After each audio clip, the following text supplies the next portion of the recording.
Doug knows we bringing it back to the South Side with Ghost of the Watchman by Harper Lee. Now, if you're an OG Mockingbird fan, you probably expecting the book to be written from the perspective of Scout, or Jean Louise as she's called these days. But it ain't like that, girl. In this book, we getting the lowdown from a third-person omniscient narrator. Anyway, it's sometime in the 1950s, and 26-year-old Jean Louise Finch done pieced out of the boonies of Alabama, and now she keeping the street up in New York. But girl ain't forgotten her roots, so she hop on a train and swam back home to Macomb County to chill with her daddy Atticus, whose old crusty ass all jacked up with rheumatoid arthritis now. Up at the station, Jean gets scooped up by Henry Clinton, a backwind friend of Jean and a lawyer who worked for Atticus. This dude don't want nothing more than to make Jean his biddy for life. Homeboy might not be no swanky uptown player like they do up in New York, but he got a solid rep up in Macomb, and his love for Jean is legit. So Jean drop in at the old crib where Atticus' sister, Alexandra, also living, since somebody gotta wipe Atticus' ass. Atticus all like, girl, you hear about what going down with this whole segregation talk up in the Supreme Court? Jean like, sure enough, Pops, Brown versus Board of Education is my jam. Around this time, we hear about how Jean's little bro Jim died years ago. And cause of that, the Finch's black cook Calpurnia got all toe up, chunk deuces, and ain't nobody seen her since. Later, everybody getting their church on when they meet up with Uncle Jack Finch, Atticus' brother from the same mother. After all that holy rolling, Jean peeped game at a pamphlet in Atticus' living room called The Black Plague. And this is exactly as racist as it sounds. Jean like, Alexandra, the hell this mess doing up in my daddy's house? Alex like, why you tripping, girl? That's some truth right there. Black people ain't compared to white people. Oh no, she didn't. This bitch, Alexandra, say the pamphlet came from something called the Citizens Council. Since they meeting now, Jean head to the courthouse where sure enough, Atticus, Henry, and all the Macomb big dogs sitting around a long table talking about how blacks ain't nothing but cockroaches. Atticus, you were my man, dog. And now you practically attending Klan meetings? At two, bruh? Jean so toe up by what she sees, she throw up, book it home, and pass the out. Jean wake up Monday and get word that Calpurnia's grandson accidentally wrecked someone with his hoopty.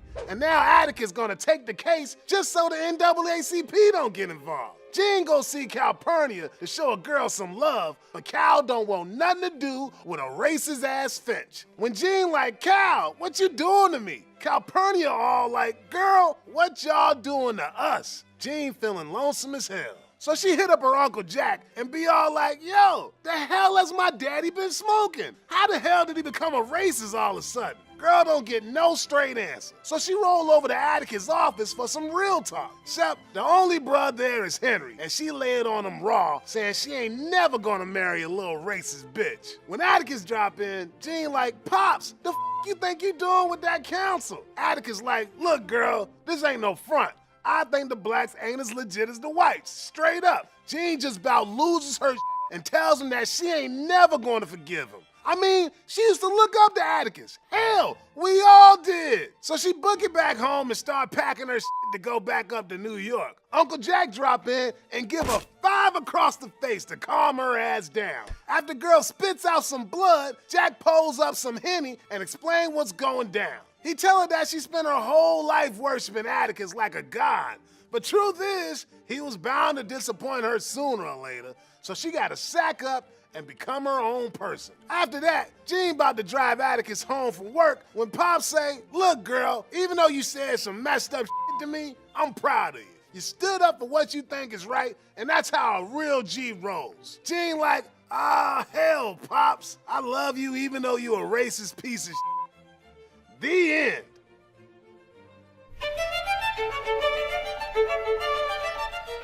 Now, if you ain't already know, there's a lot of smack talk going on about how shady this book's publication was. But is it all bullshit? Let's take a look. Fact number 1, Harper Lee is old as shit. Girl lives in an assisted living home and has been there for a while. After a stroke in 2007, leaving her sight and ability to hear all jacked up, she ain't exactly at the top of her game. Of course, that don't mean she can't make her own decisions, but it sure as hell don't make it easier. Way back in 2002, Harper's lawyer Alice, who was also her sister, said Harper would pretty much sign any old paper you slang in front of her. But when sister died in 2014, legal control went to Tanya, a junior partner in Alice's firm, and she the one who started hustling the manuscript. Most importantly, Harper Lee spent the last couple decades saying she never wanted the book to see the light of day. What even is this thing? Is it a legit sequel? Well, that's definitely what some folks thought. But truth is, this was written before To Kill a Mockingbird. See, Harper's editor read this manuscript back in 1957, told Harper Lee it sucked, and made her rewrite it till 1960, when To Kill a Mockingbird hit the shelves. So that's why some of Watchmen sounds exactly like the original. I mean, peep this, son. These paragraphs are almost the exact same thing. So what we most likely looking at is an early draft of Mockingbird that was chopped and screwed so that somebody can get in on that sweet sequel money. Yeah. Anyway, back to the book. When Jean Louise get back home, girl can't stop bugging about how different everything be. My aunt is a hostile stranger, my Calpurnia won't have anything to do with me, Hank is insane, and Atticus, something's wrong with me. It's something about me. It has to be, because all these people cannot have changed. Jean Louise recognized that if she's thinking about marrying Henry's crazy racist ass, she's gonna have to change herself to make it work. Is that what loving your man is? You mean losing your own identity, don't you? In a way, yes, said Henry. Man, that. Eventually, girl drops that scrub saying she gotta keep it 100 every day and stay true to what she know is right. And that's what the title all about. Like Uncle Jack say, every man's island, Jean Louise. Every man's watchman is his conscience. Going to set a watchman basically means sticking to your guns and defining what you think is right and what you think is wrong. Look, as time goes by, things and people are gonna change. And when they do, you gotta make sure you don't just go with the flow. You gotta be willing to roll solo to defend what you know is right. And there ain't no change harder for my girl than accepting that her daddy Atticus ain't perfect.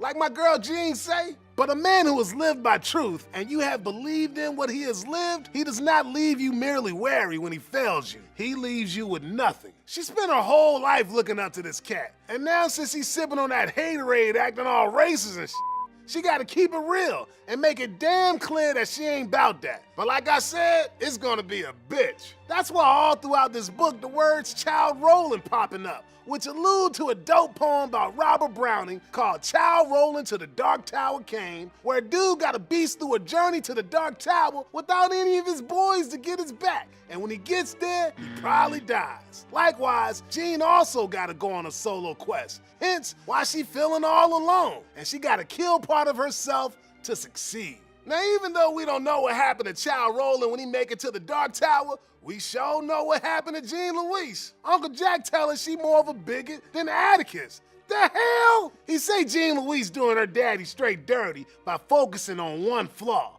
Just cause Atticus is a racist don't mean he ain't a baller in a million other ways. She used to think Atticus was a god. Now she know he's just another flawed flesh and blood homie. Now here's the craziest part. We all in the same position as Jean.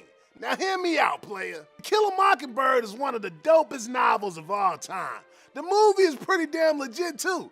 And the biggest reason for that is Atticus Finch, a straight up warrior for equality and justice. Atticus made God knows how many kids want to become lawyers. So when racist Atticus came hot off the presses and Go Set a Watchman, some peeps started losing their goddamn minds, saying Atticus was ruined and Harper Lee's legacy was dead. Thing is, that's exactly the kind of thing Uncle Jack tells Jean Louise at the end of the novel. Even if someone got a whack-ass worldview, you should still give him a chance. So is Uncle Jack right? Does Atticus deserve a chance? Can people who straight up support racism, sexism, and homophobia still be good people? Or does shit like that make a brother automatically a monster?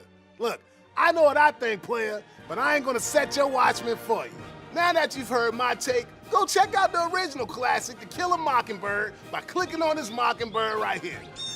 And if you like this episode, be sure to subscribe if you haven't already, you heard? It's free, and that way you'll be the first to know about any new episode.